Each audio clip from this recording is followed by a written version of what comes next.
muuqata halkan waa qaybta wax soo saarka ee warshadan soo saarta caanaha ee loo yaqaano Ramad ama Green Valley loo yaqaano sida idin muuqata waxa soo baxay midhihii ugu horeeyay oo kamid ah caanihii Ramad iyo tufaaxi waa wax soo saar wadaniya oo aad u macaan oo ay dadku xiiseeyaan warshada lagu farsameeyo caanaha laga maalo looda waxaana soo saartaa caano aad u fara badan oo saafi ah oo lagu magacaabo Ramad warshadu waxa kale ay soo saartaa noocyo kamid ah sharaabka la cabo Umar Badmaax waa injineerka warshada isla markaana waa madaxa wax soo saarka warshada waxaanu ka waramay qaabka ay warshadu u shaqeyso okay imika waa aragteen loo badan baa dhashay oo lactating cows baa la yiraahdaa kuwa caanaha soo saara adigu maximum production keena horta uu furan yahay oo capacity-geeda wuxuu noqon karaa ilaa 10,000 oo litir 15,000 oo litir laakiin imika waan bilaw baan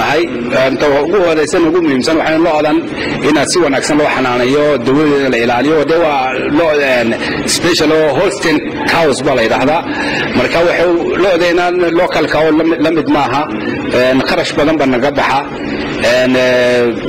inaan xanaanadeedii waxa wada aragteen caws badan iyo sprinklerki iyo beertina waad soo aragteen capacity-ga soo saari karto maalintii waa between 5,000 liter 5,000 liter ilaa up to 6,000 ay soo saari kartaa 6,000 liter ha markaad eegto caanaha soo saartaan mayo caanahan dhayuun baa iibisaan oo magaranaysa aad ku iibisaan mise noocyo kala duwan oo aad u samaysan baa jira caanahan as a product waxa laga saarayaa subag marka subagiina waa laga hagaajinayaa ghee ayaa laga sameeyaa butterkiina waa laga sameeyaa waxyaalo badan baa laga sameeyaa yogurtkii baa laga hagaajinayaa lebankii baa laga hagaajinayaa caanihii dhayga ahaana waa laga sameeyaa whole milk oo full cream ah oo dee waad aragteen suuqa waad ku aragteen oo very high quality ah marka product ka caanuhu way badan yihiin sidaan kugu sheegay marka loo qiimeeyo soo saarka kale ay soo saarto warshadu halkan sharaab baa yaala liin baa taala intee leeg soo saartaan iyaga maanta runtii waa dee suuqa ay ku xiran tahay in kuwan still new badnaay laakiin demand keenu aad buu sareeyaa ma sha Allah customers keena waan satisfy gareena macnihii waan gaarsiinaa meel walba imika Hargeysa dhexdeeda goboladana imika way ku socotaa marka capacity wanaagsan oo fiican oo ku filan Somaliland for the time being one sameena marka quality-ga ama tayada agabkana soo saartaan quality-giisu markaad eegto sharaabka inoo yimaada iyo kan aad soo saartaan idinku sidee baad u qiimaysan quality-gan iyo maxaa idin halbeega horta quality-gan alaabtana wadanka dhexdiisa lagu sameeyo waa alaab dee fresh ah wax si kuma darma duwooyin fara badan oo preservatives ma soo maraan dariiq dheer oo maraakiibta ilama berbera for example oo markabkii lagu soo qaaday imka sharaabkan dibadaha laga keeno kale sharaabkeenu waa sharaab fresh ah oo wadanka dhexdiisa lagu hagaajiyay waana aragtay wadan misay ka maxaan sharaabadan dibadaha laga keeno waxyaalo badan bay ka reebaan anagu quality-ga sharaabka for example linta ku jirta percentage fiican baan ku ayaan gelinaa oo vitamin C baa laga helaa marka dadkii caafimaad bay ka helayaan for example xagga sharaabka kale dibadaha ka imanayo oo xitaa investigation lagu sameeyay si loo hagaajinayo anagu ku eegno waa casiir nadiifa oo pasteurized oo si wanaagsan loo hagaajiyay preservatives ka fara badan oo ka ilaalina dadkana caafimaadkeedu uu fiican yahay ma caruurta yaryar macaanaha kolka lagu daro waa very good quality noocyada bal hadii aad loo kala sharaxdo kan kan waa tufaax waa tufaax oo 500 mililiter weeyaan marka isagoo 250 mililiter waan sameynaa hal literna waan ku darinaa kanna waa mushakal waa mixed fruit tropical isna sida waxa imika kan waa 250 mililiter 500 mililiter waan sameynaa hal literna waan sameynaa kanna waa lintii waa aragtaa waxaa naga dhiman ananaskii iyo maangadi ayaa naga dhiman oo sambalskiin ayaan aan lahayn tanna waa cirti strawberry aad bay u macaan tahay oo waa dhamisay oo special weeyaan caano fresh laga sameeyay caanaha loo fresh laga hagaajiyay marka iyadana hadda 250 mililitr waan sameeynaa hadda demand kooda suuqa ku xiran tahay hal litarna waan sameyn karnaa marka meesha ugu dambeysay ku weydiiyo sidee u qaabilay bulshada Soomaaliland feedback ka soo noqday marka ay baasha suuq gelisay maxaan u sheegi kartaa wonderful aad bay u fiicnay aad bay ula qabsadeen horta immediately markiiba dee waa garanaysaa caanuhu suuqa ku yar yahay caanaheena tayadeeda iyo quality-geeduna aad buu fiican yahay isla markiiba kolkan hagaajinay production-kii ugu horeeyay si wanaagsan bay u qaadeen feedback-una dadku aad buu amaanayeen runtii tayada iyo si yani quality-geeda waa caano fresh weeyaan oo dee waa aragtay loo soo nadiifiyay oo pasteurized samad garan oo chemical ku jirin oo sideedii wax soo saarka ka soo baxa warshada Green Valley Dairy Farm oo ah warshada soo saarta caanaha Ramad oo haatan si rasmi ah loogu iibiyo suuqyada Soomaaliland waxay qayb ka tahay horumarka dalka ka socda waana warshadii ugu horeysay ee nooceeda ah ee laga hirgeliyo dalka oo la mid ah heerarka wadamada horumaray waana tallaabo ku dayasho mudan isla markaana waxay qayb ka tahay kobaca dhaqaalaha dalka shaqo abuurka iyo badbaadinta deegaanka marxaladii ay soo martay warshadu iyo heerka ay haatan taagan tahay iyo qorshayaasha mustaqbalka warshadu higsanayso waxaanu wax ka weydiinay kusimaha gudoomiyaha shirkadda isla markaana ah madaxa maamulka iyo xisaabaadka warshada Naasir Cismaan Maxamed kulli waxa iska jira caqabad badan ama dhibaatooyin badan oo soo kulanto waxa kamid ah dhibaatooyinkan la kulano dooxa markuu biyo daan oo kala amba wadada dooxaas marka laga talaabayo ee beerta u dhow oo runtii marka uu yimaado amba baabuurtu in badan ku dhimatay inay ka gudbaan waxa kale kamid ah iyagoo cayayaanka marka qaarkood ku dhasho beerta kuwaas oo cayayaan beerta xaalufin u keena waxa kamid ah dadkii aan garanaynin amba aan la qabsanin runtii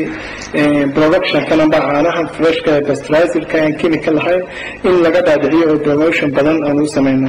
waxyaalahaas waxyaalaha kamid ah caqabooyinka nagu hor yimi laakiin xoogooda waxaan moodaa inaan kasoo gudubnay ujeedooyinka shirkadda loo asaasay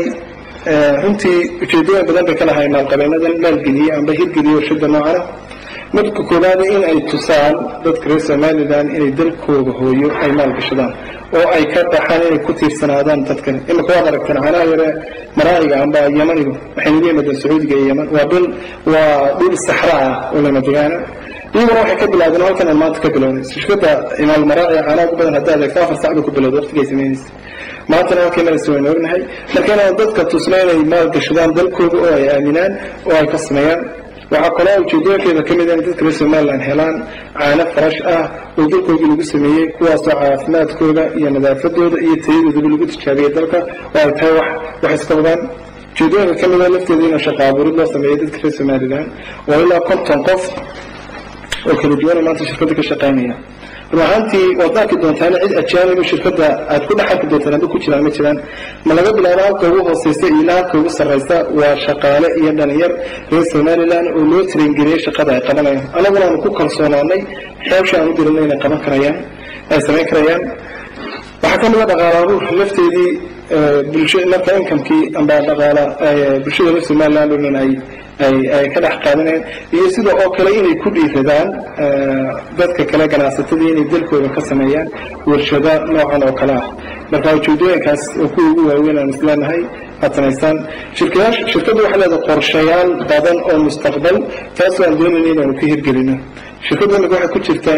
initial stage-kii ugu horeeyay muddo waxay shaqeynaysaa ama production-keedu uu suuqa joogaa muddo 6 bilood ah waxay rajaynaysaa shirkadda mustaqbalka soo socda inaanu bilaabno saleska inaanu dhammaystirno dhammaan gobolada dalka oo dhan iyo weliba wadamada aynu jaarka lanahay inaanu quality-ga iyo tastiga mar walba production-keega anagoo tixgelinayna feedback nagaga soo noqda customerska inaanu wax badan ka bedelno waxaan rajaynaynaa inay noqoto shirkad casriya oo dairy farm ah oo dalka oo keliya maaha gobolada kale ee wadamada kale ee jaarka nala aan ka soo iibino waad aragtaanoo lada imika noo joogta waa loo jaadus baa ladhadaa waa wadamada jaarkaan kusoo iibsanay runtii haddii cuntadeeda iyo caafimaadkeeda laga shaqeeyana waxay noqonaya waxa laga heli karaya caano aad u badan oo kafeyn kara dalka sidoo kale shirkaddu waxay soo saartaa sharaabyada kala duwan waxaan soo saarnaa 6 nooc oo sharaaba kuwaas ay ka mid tahay cocktailka oranjka maangada appalka beenadalka iyo grapeka sidoo oo kale iyagoo 500 milyan iyo 200 milyan marka waxaan noqonayaa 12 types of different juices ee shirkaddu ay soo saarto sidoo kale waxaan soo saarnaa yogurt ka kala leedahay isagoo fresh oo aan hay long life ka suuqa yaala iyo caanaha oo 3 nooc iyagoo fresh iyagoo leban iyagoo leban with strawberry dhammaan production kaas waa in laga heli karo markidada magaalooyinka waaweyn ee dalka Jamhuuriyadda Soomaaliland naas haddii aan su-aal ku weydiiyo waxaad sharaxaad naga siisaa loodan aad meesha ku haysaan muddadii ay halka ku jirtay sida ula qabsatay deegaanka keenteen iyo sida aad idinku u hawlgeliseen hawlwadeennada xanaaneeya hadday tahay marka la lisayo hadday tahay marka wax la siinayo hadday tahay marka haddii biidankeeda leeyahay ay dhalayso sharaxaad naga siisaa aad baad mahadsantahay Muuse loodan imika tiradooda wartaan kuu sheegay waa 100 neef oo jaabuusiya loodan shaqaale gaar ah oo aqoon leh ka shaqeeya loodan 25 neef ee gaarka waxa ka shaqeeya hal qof oo ka shaqeeya caafimaadkeeda ka warhaynteeda umeeritaankeeda iyo cuntasiintoodaba looda sidaad ku maaraysaad ku arki doontaan qaybaha kala duwan ee warshada midka badan bay leedahay lagu liso Soomaaliya walahan waana liso warshad neefkan kala soo kacay deetana meeshii la geeyo ijiinka lagu rakibo deetana la soo degtana oo halkaas caani processing balaanka ay ku tuurto looda imika waxay noo joogtaan muddo sanad ah oo la xanaaneynayo ilaa sanad iyo 2 bilood ah looda waxaan soo iibsanay iyadoo qaalma oo aan rimanayn halkana lagu lumiyay dhammaantood waxaanay iskugu talagaleen same time inay mar wada dhalaan ladaasi ay yimaadaan waana loo runtii haddii caafimaadkeeda la siiyo amba cunto ku filan la siiyo caano ku filan oo ilaa 20 liters laga heli karaayo caafimaad ahaan waxaan noo jeegan imaan dhakhaatiir veterinary oo nagala shaqeeya caafimaadka xoolaha waxaa sidoo kale iyaduna naga caawisa oo marmar noo yimaada wasaaradda xanaanada xoolaha ee Jamhuuriyadda Soomaaliland iyo dhakhaatiir iyo hawlwadeeno kamid kuwaas oo naga caawiya inay eegaan caafimaadka xoolaha iyo sidoo kale inay siiyaan bal wixii dawooyin amba tallaal ee markaas ay siraahdo way u baahan yihiin markaad eegto Nasro muddadii ay hawsha ku jirteen ee warshadana ay shaqaynaysay wax soo saarka soo baxay marka la eego caanaha iyo sharaabka sidee bulshada reer Soomaaliland u qaabishay maxaa dareen ay ku jireen marka suuqa soo galay waa su'aal aad u wanaagsan waa markii koobaad kan dadka reer Soomaaliland caano fresh oo dalkooda oo la keeno bostraasiga oo la soo laga iibiyo waxaantina sharaabka juiceska waxa jira shirkado kale laga horeeyay qaar kala soo dad sharaabka sameeya laakiin shirkadu waxay kaga duwan tahay waxay sameynaysaa wixii juiceska oo kale waa beverages marka waa markii ugu horeysay guud ahaan shacbiga reer Soomaaliland aad iyo aad u soo dhaweeyeen aragtida ay ka qaban in local production ay arkaan dalkooda laga soo saaray waxa jira marka suuqa soo galay kulay feedback badan oo dadku lagu soo celinayaan amba quality waxa laga bedelo amba iyaga la xiriira caanaha ka soo horeeyay sharaabka waxaan moodaa waqtiga la joogo inaan dhimaanka suuqu inay kala badan yahay sabaleed aan sameynayno oo aanan caanaha wada gaarsiin karaynin gobolada dalka oo dhan waxaan ku qodanay magaalada Hargeysa oo kaliya maxaa yeelay caanaha waxay u baahan yihiin waa talaagada lagu ilaaliyo waxaan jiri karaya leefkooda waa 7 cisho kaliya marka environment cooler u baahan yihiin iyo talaagada laga wahayo asaata sharaabku waxa gaarsiinaysa gobolada kala dhan iyo gobolka aan jaarka lahayd Puntland magaalada Guroowe oo aan u dirno marka runtii maadaama saa shayaan aqoon ugu horeysa jirin waxaa dhici jirtay caanaha burigan soo saarnoo kale waxyaala laga qabsaday marka talaagada blizzardkayga lagu rido waqtigii bilowd ka hooseysa 4 degree deetana gaari ku soo qaadno gaarigana waa plus 8 amba plus 6 waxaan la caani marka magaalada kale maalmihii ugu horeeyay markaan keenno iyagoo afrash joogaan bas taxsho in wax iska bedelaan tiina waxaan noqotay markaan diraasadii u sameynay in qabowga xoog leh conditionkii ay soo mareen la soo qabsadeen iyo gaariga marka la soo saaray saacadaha ay la soo socdaan conditionkiisa isagoo uu ka sareeyo wuxuu different yimaado tiina kaliya alxamdulillah oo xalinay dadka reer Soomaaliland aad bay ugu dhaween oo lagu amaaneen dhammaan marketska iyo supermarketyada ugu waaweyn iyo hoteelada ee dalkana in caanahaasi way ka heli karayaan